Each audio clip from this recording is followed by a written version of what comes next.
Жалпыңыздарга жараткандан жакшылык тилеп, ассаламу алейкум деп учурашып алайын дагы. Андан соң сиздерге Семетей баяны көрсөтүүсүнүн 19-чу чыгарылышын айтып жана китептен көркөм окуп берейин туугандар.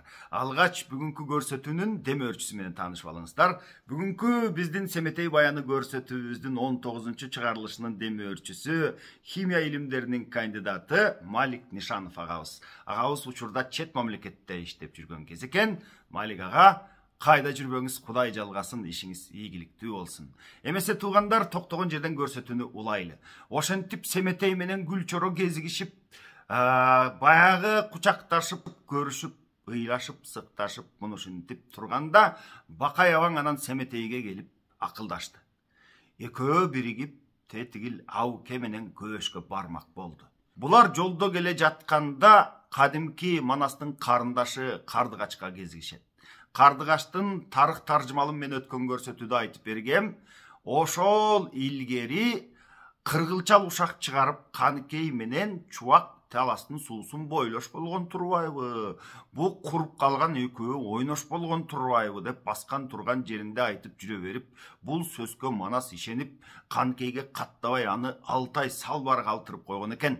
Мына ошентип анан жүргөндө баягы Чубак таарынып, тетигил Акбалтай атасын көсдөй алайга кетип калды дейт. Кетип бара жатып бир вариантты айтат, ушул Чубак жана Коңурбайга кат берип үйгөн болчу дейт. Баягы Манас жалгыз калды, тетиги Каныкей дагы акыл кошчусу жок калды. Чубак болсо, мына мен өзүм болсо, тетигил Кашкар алайды көсдөй Акбалтай атама кеттим. Эми мага десе Манасты эмне кылсаң өзүң бил деп Чубак кат жөнөтүп ийген болчу дейт. Бир вариантта кыргылчал мынакей Манас деген Чубагынан айрылды. Тетигил акыл кошчу Каныкейим болсо карабай салбар калтырды. 40 жигиттин баарысы, чоролордун баарысы ырбы-дырбы болушуп, Манас ушинтип сөзгө ишенип, ушундай кандайдыр бир ушакка алдырып койсо, эртең Манаска жакын жүрө турган болсок, биздин үстүбүздөн дагы ушундай жала жабылса, анан Манас ага ишенип бир күнү биздин башыбыз алынса деп, Манастан кадимкидей боюн какасыраак кармап калган болчу дейт да, алыстап. Мына ошондон пайдаланып анан кийин кыргылчал Коңурбайга кат жазып ийген болчу дейт. Муну уккан Коңурбай абдан көп кол менен келе жатканда Карлыгач менен Кыз Сайкал экөө Коңурбайдын алдын тосуп чыгып, катуу чабышып, көп өтпөй бирок эми баягы Коңурбайдын колу көп, анын үстүнө канжар кол, баягындай темир торчондору бар дейт. Ушунчалык көп аскер менен келе жаткан болчу. Кыйла күн тосуп туруп, бирок жеңилишип байкуштар экөөтөн колго түшүп калышат. Ошондо бул Кыз Сайкал менен Кардыгачты тетиги Кытайдын ылама балбандарына, ылама баатырларына алып берип таштады дейт. Муну ушинтип анан баягы Коңурбай ыламаларына бул экөөнү алып берген соң таласты көсдөй колун каптатып, таластан Манас кайрадан катуу чабыш кылып, аңгыча болбой Акбалтай атасы Чубакты урушуп алып Манаска кайра жөнөтүп, Чубак келип, бул жактан 40 чоронун баары каптап, кайрадан Коңурбайдын мизин кайтарып, тетигил Кытайды көсдөй жеткизип, анан бул Кардыгач менен Кыз Сайкалды дагы бошотуп алып келишкен. Ошондо Кардыгач намыстанып өлөрүндө дейт, о дүйнө жүзүн көрөрүндө дейт, тетиги жердин түбү желпиниш, жаман элдин Жарманас деген баатыры бар экен. Мына ошого Кардыгачты алып берип койгон болчу дейт туугандар. Мына ошол желпиништи Актөө, Көктөө деген баатырлар камап уруш салып, муну ушинтип турганда, анан Кардыгач таласка Манас агама барайын, мындан жок дегенде бир чоросун сурап келейин, кол курап, күч алып келейин деп анан келип калган экен. Бул Кардыгач Манастын о дүйнө кеткенин билбеген экен байкуш. Ошентип анан жолдон Кардыгачка Бакай менен Семетей жолугат. Саякбай Каралаев атабыздын вариантында Кардыгачты биринчи Семетей көргөндө кадимкидей кооптонду дейт. Алыстан караса эр кийимин кийинген Манаска тете бир баатыр турат дейт. Экөө чарпыша кетип анан Семетейди Кардыгач кууганда Бакайдын жанына келип анан Бакай мунун Кардыгач экенин таанып калып, мына мынтип суроо берип, экөө мына мынтип сүйлөшүп турат туугандар. Аны мен силерге китептен окуп берейин. Ошондо Кардыгач минтип айтып турат Бакай абаңа: "Баатыр аба кебим док, 40 қыран түгел аманбы, барғаны мынча күн болып, кеткені мечен жыл болып, бергеніңер жарманас, жаман елге дөй болып, қарындашың қардығач, қалың жұртқа ие болып, құлалы жиып құш қылып, құрама жиып жұрт қылып, телі құш бағып құш қылып, тентіген жиып жұрт қылып, орды күтіп қам болып, олия чалыш жан болып, ар бір жерден ел жинап, қуырап тұрған кезімде, көкті ақты шығып, ат көтербей жө шығып, жүргенінен чаң шығып, доғышынан жан шығып, қарағай найза боğulaşып, желпініштен ойында 7 жыл тынбай жоğulaşып дейді. Мұны үшінтіп тұрабыз деп, бұл желпініштегі таржымалда айтып отатта. Чатақташып чамам жете албай, алышып алым келе албай, 6 ай тынбай жол жүрдім, атаябай мол жүрдім ава. Күл азығым түгеніп, қанжығамды жеп келдім, ұялашым манасқан, қол берер бекен деп келдім. Алманбет чуақ баш болып, мол берер бекен деп келдім. Ажуай бақай егізер, егізді берер деп келдім. Сырғақ серек теңізер, теңізді берер деп келдім. Атарытып буданға, болушар бекен деп келдім. Ақ жол тойманас туғанға. Өчкен отты тамызат, өлгөн жанды тиргизет, өңкөйіп кетіп баратам ава, өвек болор деп келдім. Өлгөн жанды тиргизіп жөлөк болор деп келдім. Күн чыгыш қарай учқанда, құштың талит қанаты, босағыдан өткен соң қайра тартып төркілі, ұрғачының адаты. Баяғы чыққан қыз чийден тышқары деп қотмес бі қырғыз. Бирок дейді, босағыдан өткен соң қайра тартып төркілі ұрғачының адаты емес бі ава дейді. Ава бақай артық шер, өңкөйгенде өвек бол, көктөдөн қордық көп көрдім аваке бақай жөлек бол.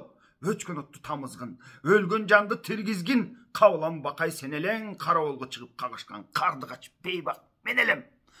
Баяғы манас тетігінтіп қырғыл чалдың кебіне ишенгенде қарауылғы шығып қағышқан баяғы қоңырбай менен салғылашып соғышқан ошол бейбақ менелем деп айтып тұрады. Мұны шынтіп бая бақайға қайрылып тұрады қарылғач. Анда бақай бай құштың емі айласы жоқ. Көкірегі кірілдеп қалған, көзіріңдеп қалған, қарылығы жеткен, алдындағы көк чолығы, көк чоғыр болып қалған. Мұны шынтіп тұрған бай құш қарылғачқа қайрылып, күйбеген жері гүл болып мұна мінтіп сөйлеп тұрады туғандар. Аны да китептен оқып берейін. Анда бақай мұны айтады, пенде көргіс шумды айтады. Оқиям айтам қардығач, 12 жылы болғандыр. Қан бақай аваң өлгені 12 жылға толғандыр.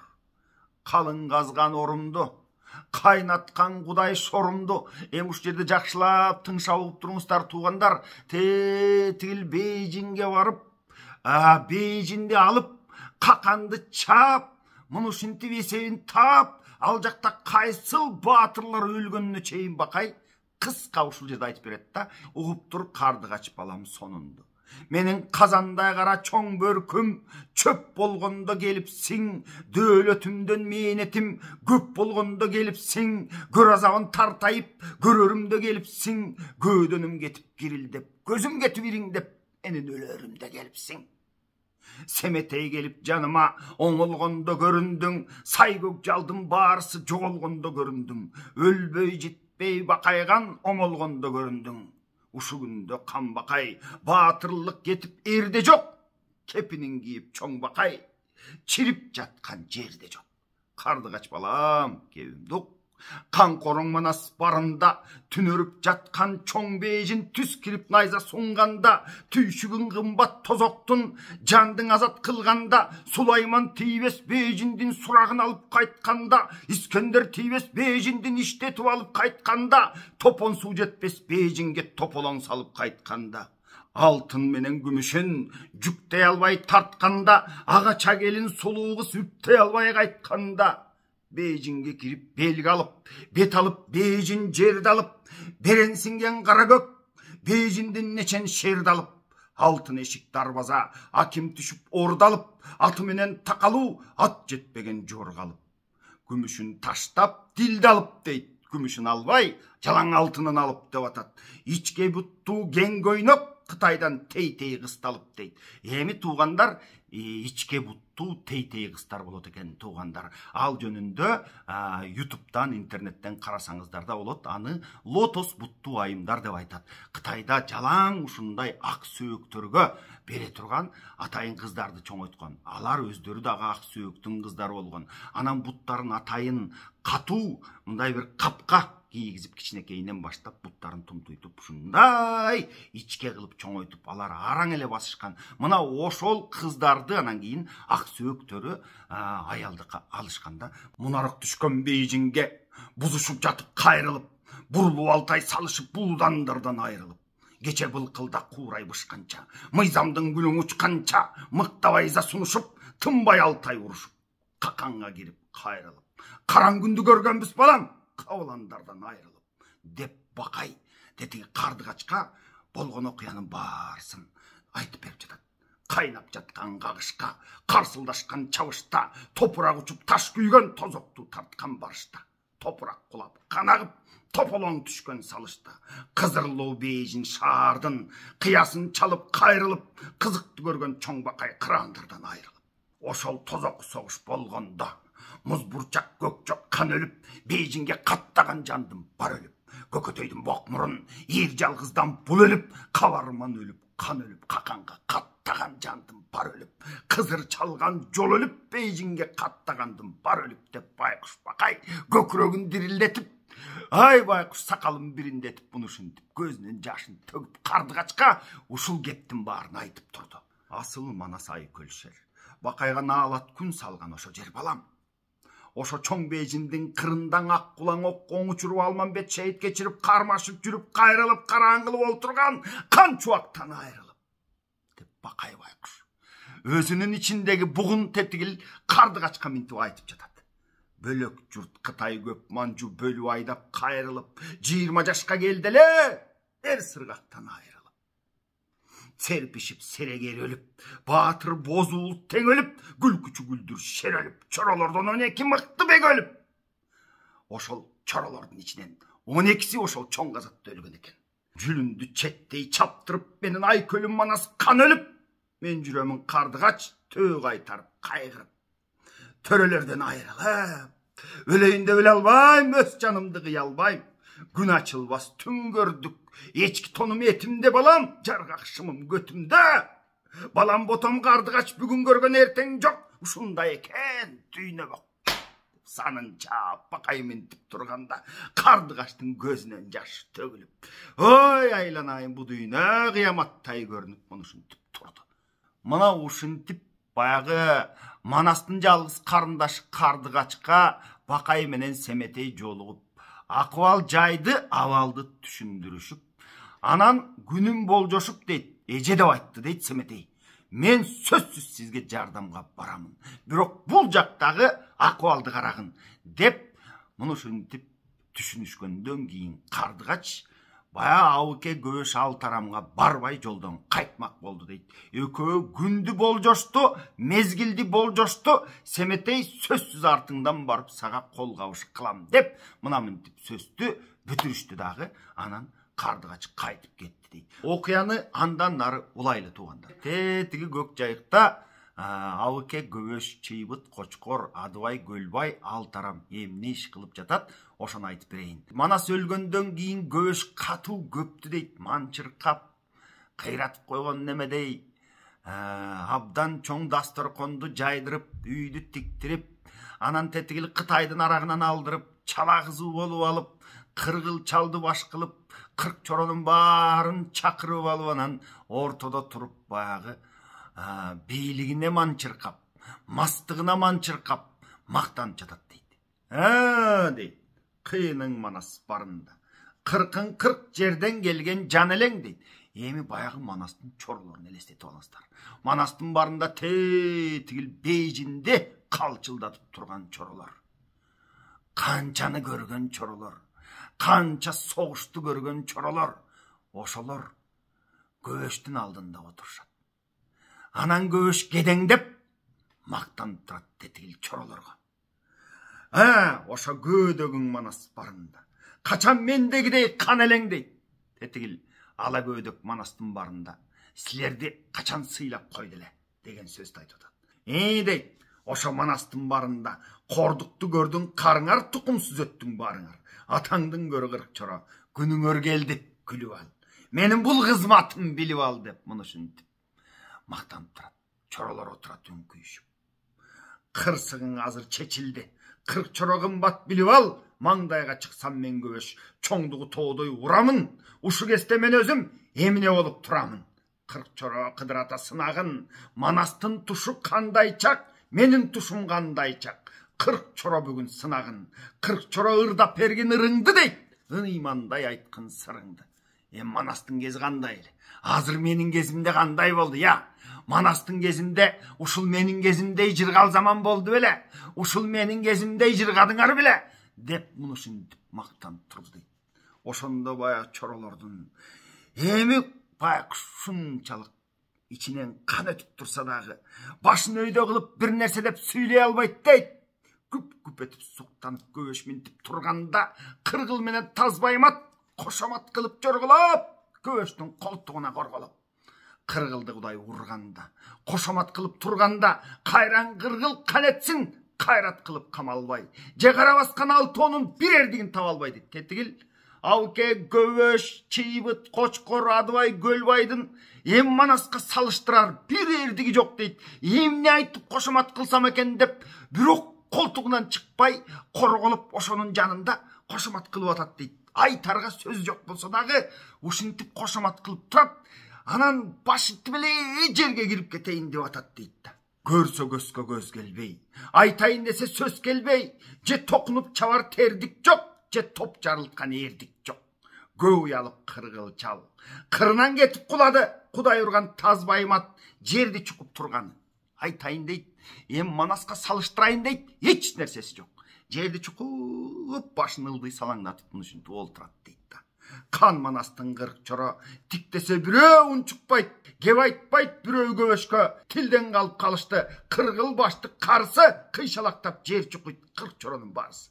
Эч нерсе дей албай, бөт бардыгы башын көтөрбөй, жерди чукпай олтурушат. Ушундай акыбалды элестетип көрүңүздөр.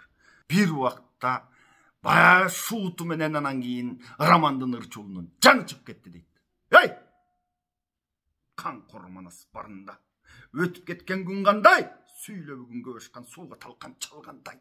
Көк жал манас барында көп жер менен жоолашып, көрүнө жылкы тийчелек, көп дөөлөр менен сайышып, кычышкан жерди кандырып, кызык кабатып жүрчелек.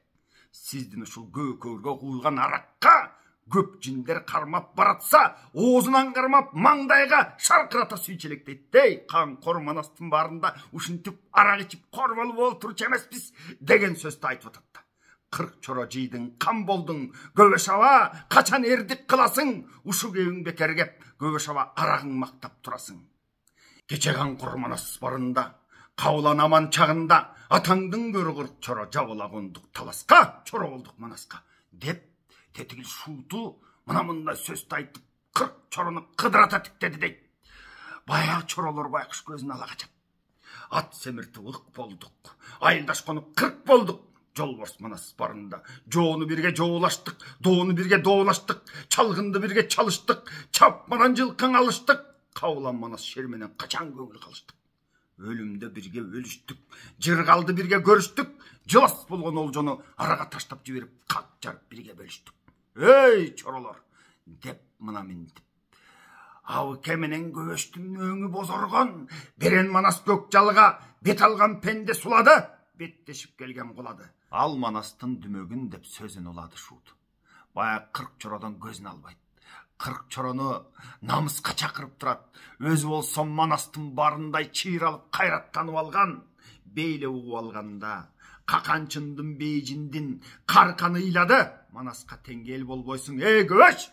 Деп шууту мына минтип сөзүн дагы улайт. Эмки көрсөтүүдө туугандар. Ага чейин баарыңыздар аман туруңуздар. Кийинки көрсөтүүнү өткөрбөй көрүңүздөр, кызыктын баары алдыда. Урматтуу көрөрман, ушул сиз көрүп жаткан ар бир көрсөтүү биздин бабаларыбыз жөнүндө улуу баянды калкыбызга жайылтып, айрыкча кийинки муунга айтып жеткирип берсек деген биздин аракетибиз. Жаштарыбыз тегин таанып, нарктуу өссө деген тилек менен жасалып жаткан эмгек. Бул ишке сиз дагы салым кошуп, экрандагы М-банк номерибиз аркылуу бизге колдоо көрсөтсөңүз болот. Жалгыз аттан чаң чыкпайт дейт. Бизге сиздердин ар бир колдооңуздар чоң көмөк. Баарыңыздарга бабаларыбыздын руху ыраазы болсун жана баарыңыздарды Кудай жалгасын. Атаңдын үйүнө 640 мыңдын ичинде тайтырып, айлемине кылып жерсинен канки. Ошондо жүрүп ана санып туруп.